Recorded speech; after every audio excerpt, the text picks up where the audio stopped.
श्री स्वामी समर्थ. नमस्कार. तुम्हा सर्वांचं आपल्या चॅनलमध्ये खूप खूप मनापासून स्वागत आहे. आजपासून मार्गशीर्ष महिना सुरू झाला आहे. मार्गशीर्ष महिना हा भगवान विष्णू माता लक्ष्मीला समर्पित आहे. जसे श्रावण महिना पवित्र मानला गेला आहे त्याच पद्धतीने मार्गशीर्ष महिना पवित्र आहे आणि सेवेसाठी उत्तम मानला गेला आहे. श्रावण महिन्यामध्ये बरेचसेच काही पारायण केले, तसेच मार्गशीर्ष महिन्यामध्ये आपल्याला आपल्या कुलदेवीची सेवा करायची असते. खंडेराव महाराजांची म्हणजे बघा षडरात्र उत्सव आहे, तर बघा मल्हारी सप्तशती पारायण करायचं आहे. दत्त जयंती आहे, तर गुरुचरित्रेचे पारायण कसं करायचं त्याबद्दलचा पण व्हिडिओ केलेला आहे. तर बघा त्याचबरोबर मार्गशीर्ष महिन्यामध्ये भगवान विष्णू माता लक्ष्मीला जे काही सात्विक लहरी आहेत ते जास्त प्रमाणात जागृत झालेले असतात. माता लक्ष्मी अतिशय महत्त्वाचा महिना म्हणून माता लक्ष्मीच्या सेवेसाठी अतिशय महत्त्वाचा महिना मानला गेला आहे. प्रत्येक महिना तेवढाच प्रभावी. मार्गशीर्ष महिना विशेष महत्त्व आहे. मार्गशीर्ष महिना जसे आपण गुरुवारचे व्रत करत असतो, सुरुवातीला सांगितलं तसं मार्गशीर्ष महिना भगवान विष्णू आणि माता लक्ष्मीसाठी एकत्रित सेवेसाठी केला आहे. तर मार्गशीर्ष महिन्यामध्ये सत्यनारायण कसे करायचं शक्य असेल तर 1, 5, 7, 9, 11, 21, 51, 108 तेच आज आपण बघणार आहोत. जर महिन्याला सत्यनारायण करत असतो त्याच पद्धतीने मार्गशीर्ष महिन्यामध्ये सत्यनारायण करायचं असतं. पौर्णिमेचं सत्यनारायण असतं. जसं आपण जर महिन्याला पौर्णिमेला बघा आपण करत असतो, तसंच मार्गशीर्ष महिन्यामध्ये तुम्ही सलग सत्यनारायण करू शकता. तर दररोज एक सत्यनारायण तुम्ही असं 5 सत्यनारायण करू शकता. जसं किंवा बघा 11 किंवा 21 तुम्ही करू शकता. संपूर्ण मार्गशीर्ष महिना सेवेले कधीही तुम्ही म्हणजे सेवा तुम्ही कधीही करू शकता. चंपाषष्ठी आहे, दत्त जयंती आहे, सगळ्या सेवा तुम्ही शक्य होत नाही तर तुम्ही बघा 15 तारखेच्या नंतर तुम्ही सत्यनारायण करू शकता. या महिन्यात कधीही सेवा सुरू करू शकता. सत्यनारायण कसं करायचं ते मी तुम्हाला सांगणार आहे. तर बघा पौर्णिमेला सत्यनारायण का करायचं तर भगवान विष्णू आणि एक उच्च कोटीची सेवा मानली गेली आहे. आर्थिक अडचणी असेल तर आर्थिक धनधान्याची कमतरता कमी पडू देऊ नये म्हणून भगवान विष्णूंची सेवा खूप महत्त्वाची आहे. कारण जिथे भगवान विष्णूंची सेवा केली जाते तिथे माता लक्ष्मी स्वयं वास करत असते. आर्थिक परिस्थिती असेल तर घरात धनधान्याची कमतरता होऊ नये म्हणून आपल्याला सत्यनारायण करायचं असतं.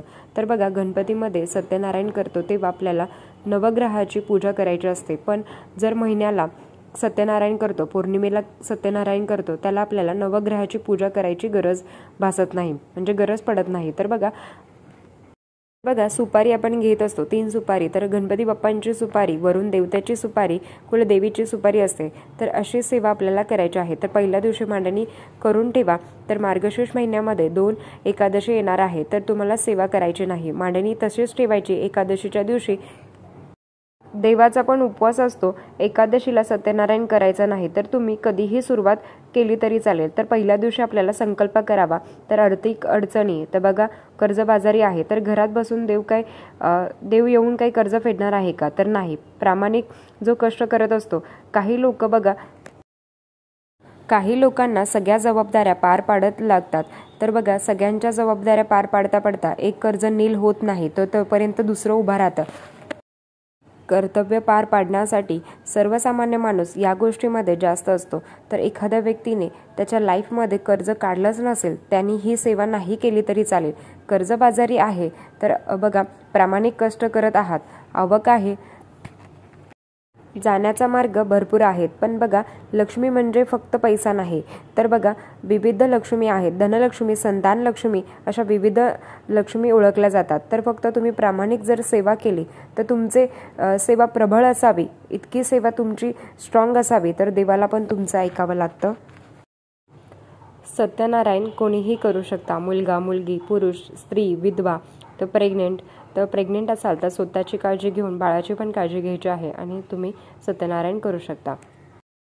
सत्यनारायण तुमचे जर बघा संकल्पयुक्त जर असेल तर 11 करणार असाल किंवा 21 करणार असाल तर पहिल्या दिवशी संकल्प करा.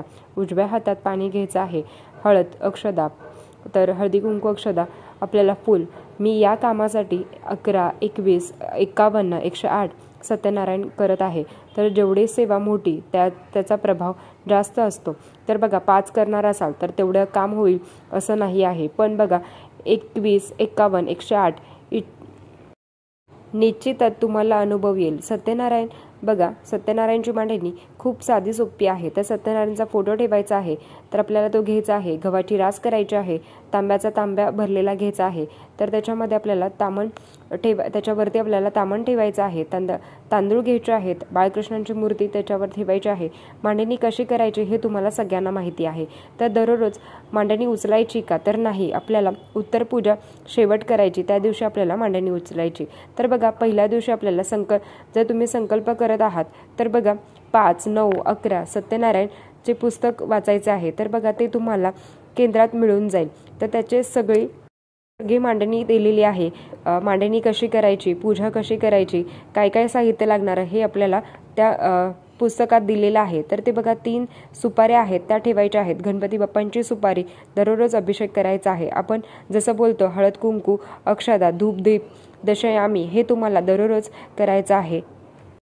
कुलदेवीची सुपारी, वरुण देवतेची सुपारी, बाळकृष्णच्या मूर्तीवर अभिषेक करायचा आहे. मांडणी उचलायची गरज नाही आहे. आपण फूल अर्पण करणार आहोत, तर ते फूल खराब होणार आहे, तर ते तुम्हाला तेव्हा ते उचलायचं आहे. विड्याची पानं खराब होणार आहे, तर ते तुम्हाला उचलायचे आहेत, परत दुसरी ठेवायची आहेत. जर तुम्ही 21 करणार असाल तर बघा, तिथे धूळ लागलेली असेल तर ती मांडणी तुम्हाला काढून म्हणजे पूर्ण काढायची आहे. ते वस्त्र तुम्हाला बदलायचं आहे आणि परत तुम्ही व्यवस्थित मांडणी केली तर असं केलं तरी चालेल. याला कुठलेही नियम नाही आहेत, पण एका टाइम असावा. तर माहेरला आहे तर सेवा करू शकतो का? तर हो, तुम्ही सेवा करू शकता. तर बघा, जो दररोज आपण सत्यनारायणची मांडणी करत असतो तर ती पौर्णिमेला तर आपण प्रदोष काळी करायची असते. जरी तुम्ही 9, 11, 21, 51 अशा पद्धतीने करणार असाल तर ती सकाळीच तुम्ही मांडणी करून पहिल्या दिवशी बघा ते सकाळीच वाचायचं आहे. तर तुम्ही 12 ते 12:30 या दरम्यान, म्हणजे तुम्ही 1, 2, 3, 4 सकाळी कधी पण, संध्याकाळी 7-8 वाजता तुम्ही कधीही ते वाचू शकता. तर बघा, पहिल्या दिवशी जो वेळ असणार आहे त्याप्रमाणे तुम्हाला तोच वेळ ठेवायचा आहे. जसं अर्धा तास इकडे तिकडे झालं तरी चालेल, पण एकच टाइम असावा सेवेचा. तर बघा, सकाळी दुपारी असं करू नका. हे सेवा करताना तर बघा, कुठलीच महिला स्वतःसाठी करत नाही, तर ती घरच्यांसाठी करत असते. पण ते ऐकणार नाहीत भांडणं होण्यापेक्षा. तर बघा, ते ऐकणारच नाही. तर भांडणं होण्यापेक्षा तुम्ही त्यांना बोलायचं, तुम्ही बाहेर खावा. मी एवढी सत्यनारायण करत आहे तर मी घरात मांसाहार करायचा नाही आहे. तर हे तुम्हाला सांगायचं आहे. बऱ्याच घरात ते पाळलं जातं. बघा, बऱ्याच घरात श्रावण आणि मार्गशीर्ष महिन्यामध्ये खाल्लं जात नाही. तर बघा, तुम्ही हे मांसाहार करायचाच नाही. तर बघा, संतान प्राप्तीसाठी 108 सत्यनारायण करणार असाल त्याच्यामध्ये तुम्हाला ब्रह्मचर्याचं पालन करावं का? तर नाही केलं तरी चालेल, शक्यतो तुम्ही पाळावं. पण संकल्पयुक्त सेवा असेल तरी नाही पाळलं तरी चालेल. जरी माझे 21 सत्यनारायण आहे तर मासिक धर्म 4 दिवस तर तुम्ही थांबायचं आहे. नंतर तुम्ही परत सेवा कंटिन्यू करू शकता. तर बघा, सुतक विटळ आलं तर आपल्याला खूप दिवसाचा गॅप ठेवायचा नाही. तर आपल्याला खूप दिवस जर झाले, 10-12 दिवस झाले, तर त्याला नव्याने सुरुवात करावी लागेल. तर बघा, विटळ असेल तर बघा, जर कोणी तुमच्या घरामध्ये असेल, डिलिव्हरीची तारीख जवळ आली असेल तर येणार असेल तर बघा, त्यांनी नंतर सुरुवात केली तरी चालेल. खूप प्रभावी सेवा आहे. भगवान विष्णू जगाचे पालन करू शकतात, तर तुमचे माझे का नाही करू शकणार? तर बघा, आर्थिक प्रॉब्लेम असेल, बिझनेस चालत नसेल तर तुम्ही बघा, दुकानात पण तुम्ही सत्यनारायण करू शकता.